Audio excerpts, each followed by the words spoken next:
মানুষ যত শিক্ষিত হবে তত মাথা নিচু হয়ে যাবে। আমরা অনেকেই বলে থাকি, শিক্ষিত মানুষ আমি, হাতির মতো মাথা উঁচু করে চলব।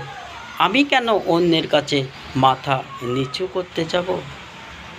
এমনটা কখনোই পোষণ করতে নেই। কোনো মানুষ যখন মাথা নিচু করে কারো কাছে, তখন সে ওই ব্যক্তির কাছে কখনো ছোট হয়ে যায় না, ওই ব্যক্তির কাছে মহান হয়ে যায়।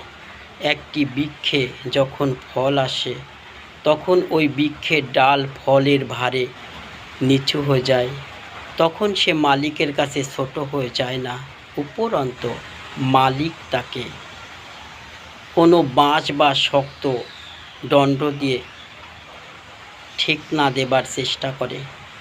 কেন করে? না, যাতে ওই ফলকে বাঁচানো যায়। তদ্রূপভাবে যখন কেউ মাথা নিচু করে, তখন ওই নিচু ব্যক্তিকে উঁচু করার জন্য মানুষ উদগ্রীব হয়ে পড়ে। আপনা আপনি সে অন্যের কাছে বড় হয়ে যায়। একটি কথা আছে, যদি বড় হতে চাও তবে আগে ছোট হও।